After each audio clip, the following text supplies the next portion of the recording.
जय हिंद दोस्तों। तो मैं बताने वाला हूं आज आपको क्लास 10th प्रश्नावली 1.1 से सॉल्व करने से पहले आपको सबसे पहले इस चैप्टर का लेक्चर यानी इंट्रोडक्शन देना चाहिए। मतलब इंट्रोडक्शन क्या है इस चैप्टर का, मतलब सबसे पहले हम जो है आज संख्याएं के बारे में पढ़ेंगे। और दोस्तों ऐसा हो नहीं सकता है कि ये लेक्चर आपको समझ में नहीं आए और यह प्रश्नावली आपको समझ में नहीं आए। बशर्ते इस लेक्चर को ध्यान से देखिए, शुरुआत से देखिए, जो भी संख्या है सारा का सारा आपको समझ में आएगा, शानदार तरीके से समझ में आएगा, नो डाउट। और हाँ दोस्तों, वीडियो पसंद आता है तो हमारे इस ग्लोरी ऑनलाइन क्लासेस को जरूर सब्सक्राइब कीजिएगा चैनल को, ठीक है। तो चलिए और बिना देरी के वीडियो को हम स्टार्ट करते हैं। और यहाँ पर सबसे पहले जो संख्या है उसके बारे में आपको पता है दोस्त कि chapter number 1 class 10 chapter number 1 का नाम क्या है, वास्तविक संख्या, ठीक है। वास्तविक संख्या, ये तो चैप्टर नंबर क्या हो गया, 1 हो गया दोस्तों, ठीक है। वास्तविक संख्या ध्यान दीजिएगा, यहाँ पर ये है वास्तविक संख्या, यानी ये चैप्टर नंबर कौन सा हो जाएगा, तो चैप्टर नंबर आपका 1 है जिसका नाम है वास्तविक संख्या, ठीक है। वास्तविक संख्या बोले दोस्त तो आप यहाँ पर ध्यान रखिएगा, ये इसका मतलब होता है रियल नंबर। क्या मतलब होता है, रियल नंबर। वास्तविक संख्या कहने का मतलब है रियल नंबर। कौन सा नंबर होगा, रियल नंबर, ठीक है। अब देखिए इसमें सबसे जो पहला बात है, सबसे पहली बात कि प्राकृतिक संख्या किसे कहते हैं। प्राकृतिक संख्या किसे कहते हैं तो आप कहेंगे 1 से लेकर अनंत तक की संख्या को प्राकृतिक संख्या कहते हैं। जैसे 1 2 3 4 5 ... अनंत तक की संख्या को प्राकृतिक संख्या के नाम से जानते हैं। इट मीन्स नेचुरल नंबर के नाम से जानते हैं। तो आप कहेंगे 1 से लेकर अनंत तक की, ये जो उल्टा 8 लिखे हैं इसका नाम है दोस्त अनंत। अनंत कहने का मतलब जिसको हम गिनती नहीं कर सकते हैं, यानी 1 से लेकर अनंत तक की संख्या को प्राकृतिक संख्या के नाम से जानते हैं। जैसे देखिए 1 2 3 4 5 6 7 8 ... अनंत आप लिख सकते हैं। क्या लिख सकते हैं, अनंत। यानी कि 1 से लेकर अनंत तक की संख्या को हम प्राकृतिक संख्या के नाम से जानते हैं। तो याद रखिएगा 1 से लेकर अनंत तक की संख्या को हम प्राकृतिक संख्या के नाम से जानते हैं। ओके, आई होप आपको प्राकृतिक संख्या समझ में आ गया होगा। अब चलते हैं, यहाँ पर दूसरी है पूर्ण संख्या। पूर्ण संख्या किसे कहते हैं, तो पूर्ण संख्या कहने का मतलब है होल नंबर। पूर्ण संख्या कहने का क्या मतलब है दोस्त, यहाँ पर whole number. Okay, whole number. तो इंग्लिश में इसको पूर्ण संख्या, यानी हिंदी है पूर्ण संख्या, इंग्लिश में क्या कहते हैं, होल नंबर। ध्यान रखिएगा, होल नंबर। तो ये हो गया आपका होल नंबर, यानी इंग्लिश में इसको क्या बोला जाता है, होल नंबर, ठीक है। होल नंबर, ठीक है, होल नंबर। ओके, इतना आप ध्यान रखिएगा। इसको इंग्लिश में क्या बोला जाता है, होल नंबर बोला जाता है। अब देखिए होल नंबर क्या होती है, बस इसमें 1 था, इसमें 0 को ऐड कर देना है, ज़्यादा कुछ का अंतर है नहीं दोस्तों इसमें। तो आप कहिएगा 0 से लेकर अनंत तक की संख्या को, 0 से लेकर अनंत तक की संख्या को हम पूर्ण संख्या के नाम से जानते हैं, यानी होल नंबर के नाम से जानते हैं। तो आप याद रखिएगा 0 से लेकर अनंत तक की संख्या को होल नंबर यानी पूर्ण संख्या के नाम से जानते हैं, यानी 0 से लेकर अनंत तक की संख्या को होल नंबर यानी पूर्ण संख्या के नाम से जानते हैं। इसको ध्यान रखेंगे, ठीक है। तो आई होप आपको ये पूर्ण संख्या भी समझ में आ गया होगा। अब चलते हैं, यहाँ पर लिखा गया है नोट, सभी प्राकृतिक संख्याएं पूर्ण संख्या कहलाती है, लेकिन सभी पूर्ण संख्या प्राकृतिक संख्या नहीं कहलाती है। कहेंगे कैसे, इस बात को समझिए। कहा दोस्त यहाँ पर जितने भी प्राकृतिक संख्या है वह पूर्ण संख्या कहलाएगी, लेकिन सभी पूर्ण संख्या प्राकृतिक संख्या नहीं कहलाएगी। देखिए ऐसा इसलिए क्योंकि एक जो है पूर्ण संख्या में आ गया है। एक पूर्ण संख्या में आया है कि नहीं, कहिएगा हाँ आ गया है। तो 0 को छोड़ करके ये सब के सब तो प्राकृतिक संख्या भी होगा कि नहीं, सिर्फ 0 ऐड कर देने से पूर्ण संख्या है। अगर 0 ऐड नहीं रहता तो प्राकृतिक संख्या हो सकता था। इसलिए कहा कि जितने भी प्राकृतिक संख्या है सब के सब पूर्ण संख्या कहलाती है। जितने भी प्राकृतिक संख्या क्या होगा, पूर्ण संख्या होगा। क्योंकि पूर्ण संख्या के अंतर्गत, क्यों, कारण समझिए, पूर्ण संख्या के अंतर्गत प्राकृत संख्या भी आता है कि नहीं, कहेंगे हाँ आता है, क्योंकि प्राकृतिक संख्या 1 से स्टार्ट होता है और पूर्ण संख्या में भी 1 2 3 4 6 आता है, 5 6 आता है, इसलिए पूर्ण संख्या के अंतर्गत आ गया। इसलिए हम कह सकते हैं कि सभी जितने भी प्राकृतिक संख्या है सबके सब क्या कहलाएगा, पूर्ण संख्या कहलाएगा। लेकिन सभी पूर्ण संख्या प्राकृतिक संख्या नहीं कहलाएगा, क्योंकि प्राकृतिक संख्या में 0 रखेंगे तो पूर्ण न बन जाएगा, क्योंकि 0 नहीं है, इसलिए जितने भी पूर्ण संख्या है इसको प्राकृतिक संख्या आप नहीं बोल सकते हैं। आप थोड़ा सा यहाँ पर माइंड लगाइएगा, इसको ध्यान रखिएगा कि सभी प्राकृतिक संख्या को आप पूर्ण संख्या तो कह सकते हैं, लेकिन सभी पूर्ण संख्या को आप प्राकृतिक संख्या नहीं कह सकते हैं। इतना को आप जरूर जो है ध्यान रखिएगा। चलिए अब उसके बाद है पूर्णांक संख्या। दोस्त यहाँ पर पूर्णांक संख्या क्या होता है, कहेंगे धनात्मक और ऋणात्मक संख्याएं के समूह को हम पूर्णांक संख्या कहते हैं। सिंपल सी मतलब है। धनात्मक, अगर मान लीजिए कि यहाँ पर हम -4 लिख देते हैं, -3 लिख देते हैं, -2 लिख देते हैं, -1 0 1, ठीक है, 1 लिख देते हैं, यहाँ पर जो है 1 है, 2 है, 3 है, 4 है। देखिए इसमें प्लस और माइनस दोनों संख्याएं आ गया है, इसलिए ये कौन सी संख्या होगा, पूर्णांक संख्या होगा। पूर्णांक संख्या कहने का मतलब है कि धनात्मक और ऋणात्मक संख्या के समूह को हम कौन सी संख्या के नाम से जानते हैं, पूर्णांक संख्या के नाम से जानते हैं। क्योंकि इसमें देखिए प्लस वाला भी आया, 0 से उधर जाएंगे तो प्लस होगा और 0 से इधर आएंगे तो माइनस माइनस होगा। तो आप यूँ कह सकते हैं कि धनात्मक और ऋणात्मक संख्याएं के समूह को हम कौन सी संख्या के नाम से जानते हैं, तो पूर्णांक संख्या के नाम से जानते हैं। दोस्त आप इतना सा थोड़ा सा ध्यान रखिएगा, यानी धनात्मक और ऋणात्मक संख्याएं के समूह ही क्या कहलाता है, पूर्णांक संख्या कहलाता है। ओके, पूर्णांक संख्या कहलाता है। अगली बात है दोस्त भाज्य संख्या। भाज्य संख्या का दूसरा नाम होता है यौगिक संख्या। यौगिक संख्या को ही हम दूसरा एक और नाम से जानते हैं यौगिक संख्या। यौगिक संख्या यानी भाज्य संख्या बोलेंगे तब पर भी वही बात मानेंगे, और संयुक्त यौगिक संख्या भी कहेगा तो यो हम भाज्य ही मानेंगे, संयुक्ति संख्या कहेगा तो यो हम भाज्य ही मानेंगे। भाज्य को और 2 नाम से बोला जाता है, मतलब भाज्य को और 2 नाम क्या क्या हो सकता है, एक यौगिक संख्या हो सकता है दोस्त, और एक संयुक्ति संख्या हो सकता है। एक क्या हो सकता है, संयुक्ति संख्या। तो आप कहेंगे एक भाज्य संख्या, भाज्य संख्या का ही दूसरा नाम होता है यौगिक संख्या, संयुक्ति संख्या। तो यदि आज के बाद से यदि आपसे कहता है कोनो कि बताइए संयुक्ति संख्या, भाज्य संख्या और यौगिक संख्या में क्या अंतर है, तो कहिएगा सब के मतलब एक ही होता है, भाज्य संख्या। ठीक है, तो भाज्य संख्या बोले, यौगिक संख्या बोले या संयुक्ति संख्या बोले, बात क्या है, बराबर है।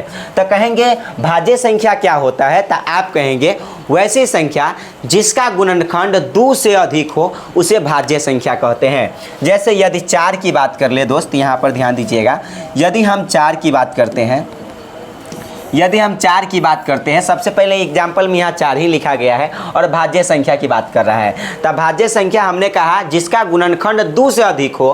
गुणनखंड कहने का मतलब इसको पहले फैक्टर कीजिए आप, जैसे यहाँ फैक्टर करते हैं तो हो जाएगा 2 का 2 और 2 दूना 4 और फिर हो जाएगा 2 इकाई 2। कहेंगे 2 से अधिक गुणनखंड हो गया ना, कहेंगे हाँ बिल्कुल हो गया। कितने गुणनखंड हुआ, 1 और 1 2 और 1 3 हो गया। मतलब इसमें कितने गुणनखंड आ गए, 3 गुणनखंड आ गए। कहेंगे 2 गो 2 और 1 गो 1, मतलब अगर 2 से अधिक जैसे ही हो जाता है तो आप कहेंगे ये भाज्य संख्या है, यानी यौगिक संख्या है या संयुक्ति संख्या है। इसलिए सबसे जो छोटी भाज्य संख्या जो होती है वह 4 होती है। अगली बात कर ले दोस्त 6 का, तो इसको भी तोड़ेंगे तो 2 तिहाई 6 हो जाएगा। 2 तिहाई कितना हो जाएगा, 6, और 3 इकाई 3 हो जाएगा। इसको भी देखिए गुणनखंड 2 से अधिक हो गया, एगो 2 एगो 3 एगो 1, 3 गो हो गया ना दोस्त। इसलिए 2 से अधिक जैसे ही गुणनखंड हो गया तो यह भाज्य संख्या होगा। ठीक है, उसके बाद यदि हम 8 की बात करते हैं ऑलरेडी, अब 8 को तोड़ के देखिए, 2 चौका 8, 2 दूना 4, ठीक है, 2 दूना 4 और 2 इकाई 2। कहेंगे 1 2 3 4, मतलब कितने गुणनखंड संभव है, तो 4 गो गुणनखंड हो गया।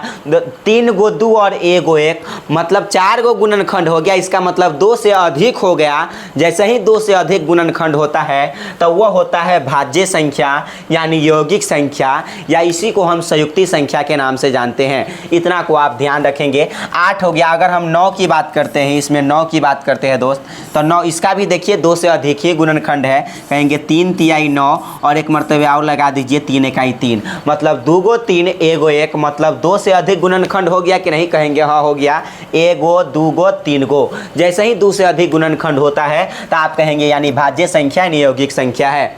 यौगिक संख्या ये सब 14 15 ये सब 16 ये सब का क्या होगा, 2 से अधिक गुणनखंड होगा, इसलिए ये कौन सी संख्या है, यौगिक संख्या यानी संयुक्तिय संख्या या भाज्य संख्या के नाम से आप जानेंगे।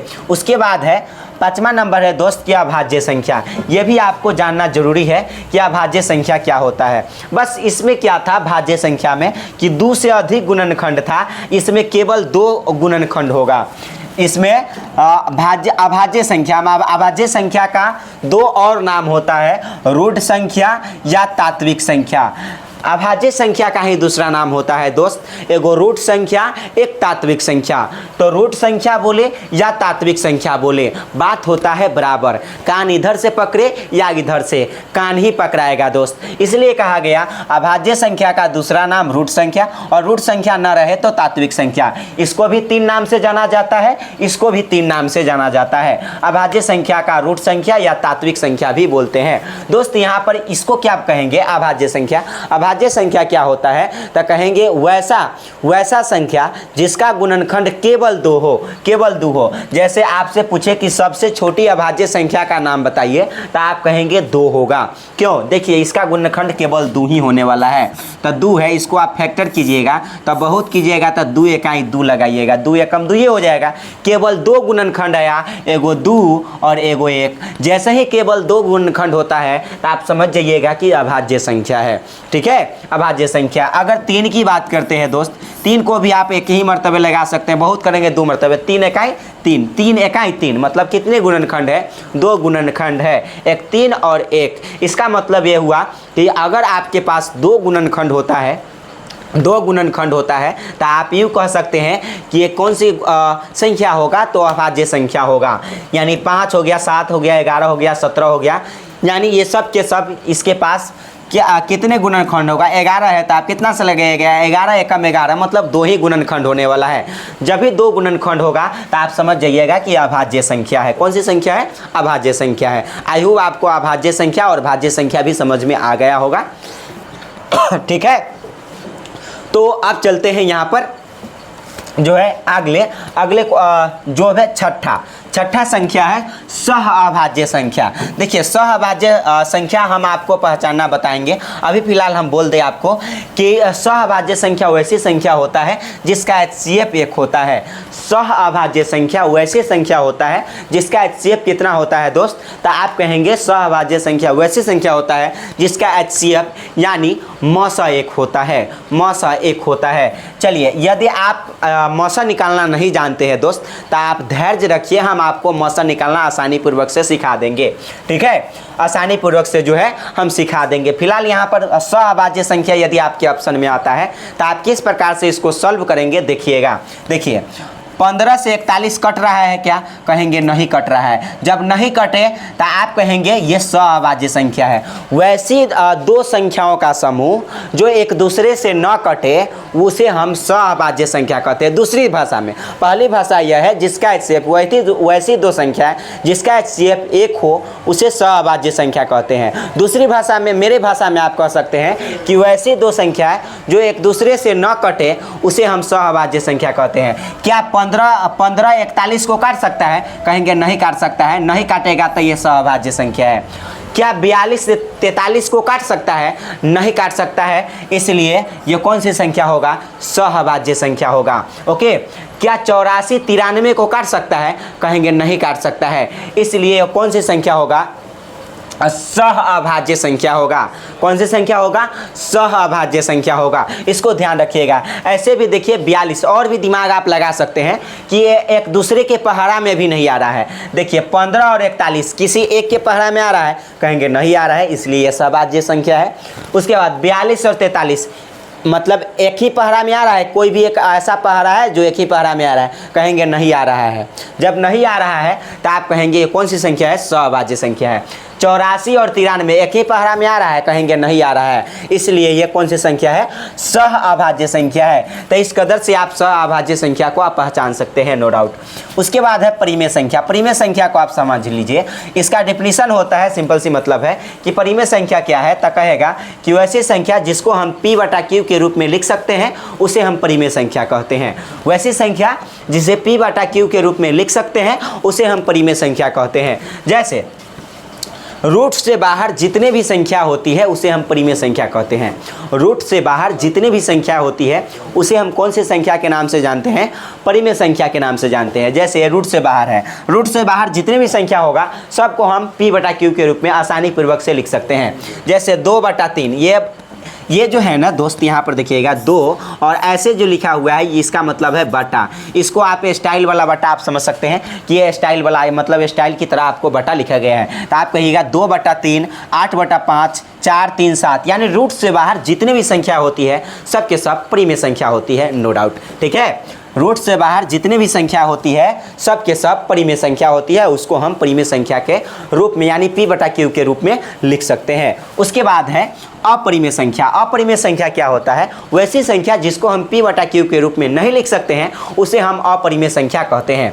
जिसको हम p बटा q के रूप में नहीं लिख सकते हैं उसको हम अपरिमेय संख्या के नाम से जानते हैं। इसका मतलब ये हो गया दोस्तों कि रूट के अंदर जितने भी संख्या होगा वो सब के सब अपरिमेय संख्या होगा, सिंपल सी मतलब है। देखिए जैसे √7 हो गया, ये अपरिमेय संख्या है, इसका आप वर्गमूल नहीं निकाल सकते हैं। √7 बाहर नहीं निकल सकता है क्योंकि √7 का आप वर्गमूल भी नहीं निकाल सकते हैं पूर्ण रूप से, इसलिए √7 ही रह जाएगा। इसका मतलब ये कौन सी संख्या होगा, अपरिमेय संख्या होगा, क्योंकि इसको हम p बटा q के रूप में नहीं लिख सकते हैं। ऐसे भी जो रूट के अंदर होता है उसको हम p बटा q के रूप में नहीं लिख सकते हैं। p बटा q के रूप में लिखने का मतलब ये हो गया दोस्तों, जैसे आप 0 को भी p बटा q के भी रूप में लिख सकते हैं तो ये भी एक परिमेय संख्या होगा। जैसे 0 के बटा में आप 1 नहीं लिख सकते हैं, बिल्कुल लिख सकते हैं। उसके बाद कहेंगे 1 के बटा में 1 लिख सकते हैं, बिल्कुल लिख सकते हैं। उसके बाद कहेंगे 2 के बटा में आप 1 लिख सकते हैं, यानी ये सब के सब क्या होगा, परिमेय संख्या के उदाहरण होगा। हमने परिमेय संख्या कहने का मतलब p बटा q के रूप में लिख सकते हैं जो रूट से बाहर है, और अपरिमेय कहने का मतलब है रूट के अंदर है, रूट के क्या है, अंडर है, और इसको हम p बटा q के रूप में नहीं लिख सकते हैं। जैसे √7 हो गया, यहाँ पर √2 हो गया, √3 हो गया, ठीक है, √5 हो गया, रूट जो है आपका 13 हो गया, √17 हो गया। क्या इस सब को पूर्ण रूप से वर्गमूल निकल सकता है, कहेंगे नहीं निकल सकता है, इसलिए कौन सी संख्या होगा, अपरिमेय संख्या होगा। इसको आप ध्यान रखिएगा। चलिए इतना तो आप समझ गए कि जो रूट के अंदर रहेगा वो अपरिमेय संख्या रहेगा, ठीक है। अब देखिएगा कुछ कॉन्सेप्ट को आपको ध्यान में रखना पड़ेगा। कॉन्सेप्ट यह होता है दोस्त, कॉन्सेप्ट यह होता है कि एक परिमेय संख्या हो, ठीक है, एक परिमेय संख्या हो और एक अपरिमेय संख्या हो। एक क्या हो, अपरिमेय संख्या हो। इसका जोड़ कहे तब, घटाव कहे तब, भाग कहे तब, गुना कहे तब, सब के सब मिलाकर के अपरिमेय संख्या होता है। सब के सब मिलाकर के क्या होता है दोस्त, अपरिमेय संख्या होता है। इसको ध्यान रखिएगा।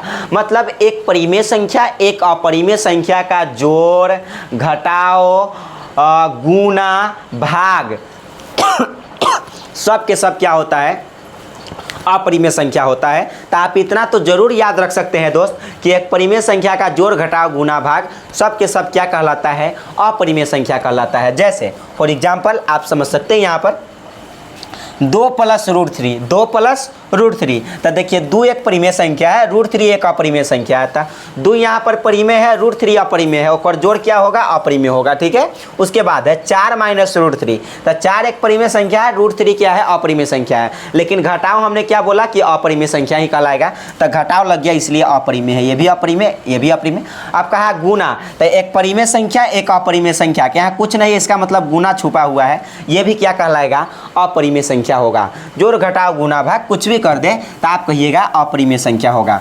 आई होप आपको ये वाला अपरिमेय संख्या भी आप समझ गए होंगे।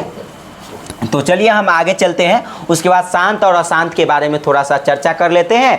आई होप आपको यहाँ पर समझ में आ गया होगा, तो समझते चलिएगा ध्यानपूर्वक से आप एक एक चीज़ को, ठीक है। उसके बाद दोस्त यहाँ पर ध्यान दीजिए, कुछ लिखा गया है शांत। कहा शांत दशमलव प्रसार क्या होता है, यह मतलब क्या होता है, यह p बटा 2 के पावर n m 2 के पावर m गुने 5 के पावर n के रूप का होता है। देखिए mn क्या होता है, mn एक पूर्ण संख्या होता है। mn क्या होता है दोस्त, mn एक पूर्ण संख्या होता है, इसको आप ध्यान रखिएगा। पूर्ण संख्या कहने का मतलब 0 से स्टार्ट होता है वही। यहाँ mn क्या होगा, पूर्ण संख्या। यदि ये भी कुछ आपको समझ में नहीं आ रहा है तो मेरे एक कॉन्सेप्ट और ट्रिक को आप ध्यान रखिएगा। आप शांत दशमलव प्रसार को आप चुटकियों में समझ सकते हैं। मेरे कॉन्सेप्ट को ध्यान रखिएगा। कॉन्सेप्ट यह है दोस्त कि अगर बटा में आपको 2 और 5 दिखाई देता है, बटा में 2 और 5 दिखाई देता है तो शांत मारेंगे, काम खत्म। जैसे 3 और बटा 20 है ना, 3 बटा 20। यहाँ पर दोस्त ध्यान दीजिएगा और ध्यान से समझिएगा।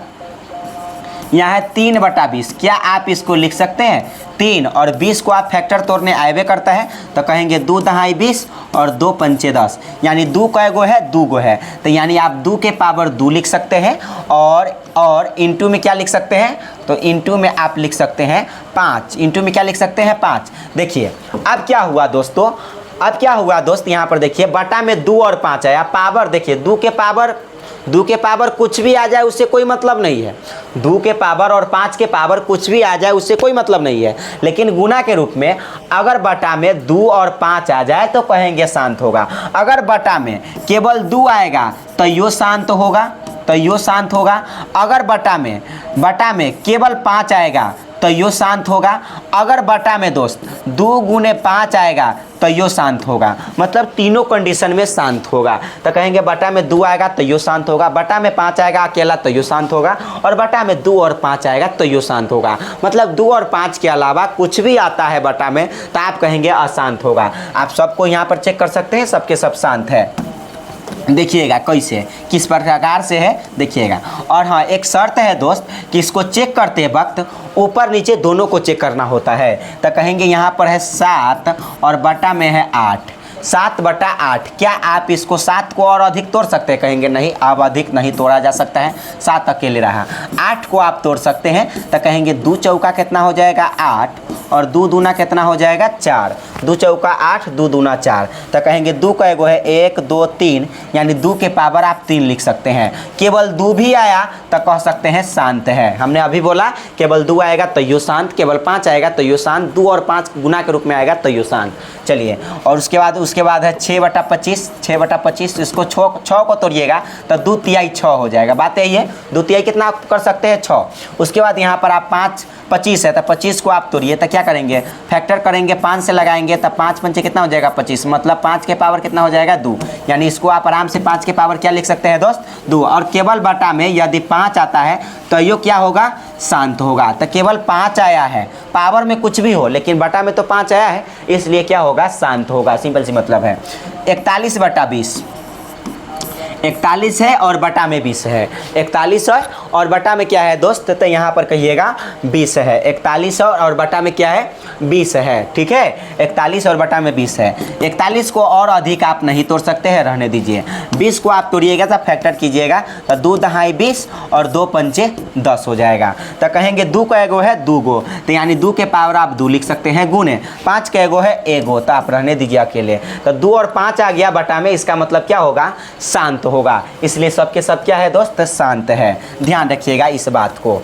ठीक है, अब चलिए उसके बाद आप समझिए शांत। आई होप आपको शांत वाला समझ में आ गया होगा। अगर शांत समझ में आ गया है दोस्त तो आप चलते हैं 10 नंबर पर। और 10 नंबर क्या है, अशांत आवर्ती। चलिए, अशांत आवर्ती संख्या क्या होता है, आवर्ती संख्या क्या होता है, इस बात को समझिएगा।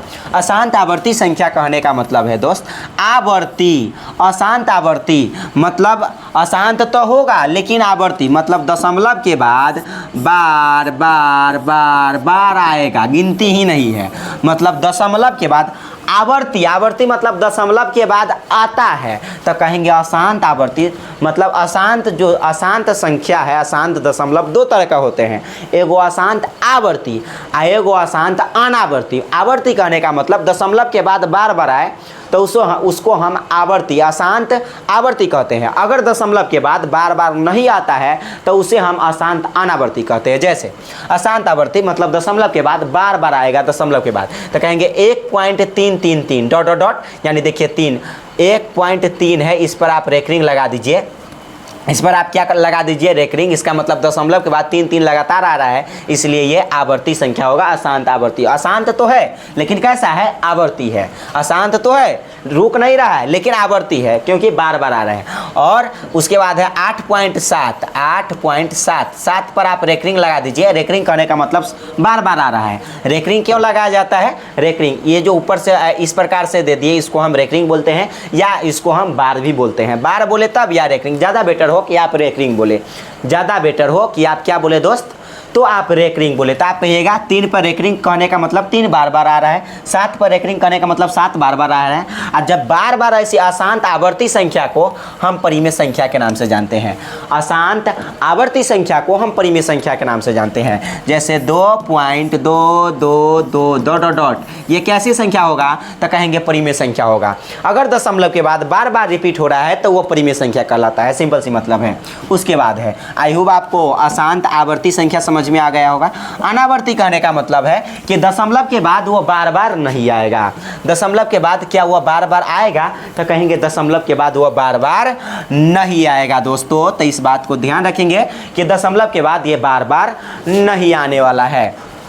तो देखिए यहाँ पर कहा अशांत अनावर्ती, अनावर्ती मतलब दशमलव के बाद बार बार नहीं आएगा। देखिए 7 है, 0.438191 बदल बदल कर आ रहा है ना, इसका मतलब अनावर्ती है। उसके बाद डॉट डॉट डॉट मतलब आगे और भी कॉमा, 2.34289 बदल बदल कर आ रहा है, इसलिए अनावर्ती है। उसके बाद कॉमा 8.79832 डॉट डॉट डॉट और भी हो सकता है, एटीसी और भी हो सकता है, नो डाउट। तो आप कहेंगे इस प्रकार की संख्या को हम अशांत अनावर्ती कहते हैं, क्योंकि दशमलव के बाद बार बार नहीं आ रहा है। जब दशमलव के बाद बार बार नहीं आता है तो उसे हम कहते हैं अशांत अनावर्ती संख्या। और अशांत अनावर्ती संख्या को अपरिमेय संख्या के नाम से जानते हैं। अशांत अनावर्ती संख्या को कौन सी संख्या के नाम से जानते हैं, अपरिमेय संख्या के नाम से जानते हैं। इसका मतलब ये सब के सब क्या होगा, अपरिमेय संख्या होगा। तो आई होप आपको ये जो इंट्रोडक्शन जो वीडियो था चैप्टर 1 का, और जो भी संख्या था इम्पोर्टेंट, इन सभी चीज़ों के बारे में हमने जिक्र कर लिया है वास्तविक संख्या में। अब जो है अगले लेक्चर में मैं जब आऊँगा तो आपको ये बताऊँगा चैप्टर नंबर मतलब एक्सरसाइज 1 से। यानी आप क्लास 10th में है तो हमारे इस चैनल को ज़रूर सब्सक्राइब कीजिएगा, और अच्छे से मैं आपको समझाने की कोशिश करूँगा। ओके, तो पढ़ते रहिए अच्छे से। सो फिर मिलते हैं अगले वीडियो में। ओके, जय हिंद।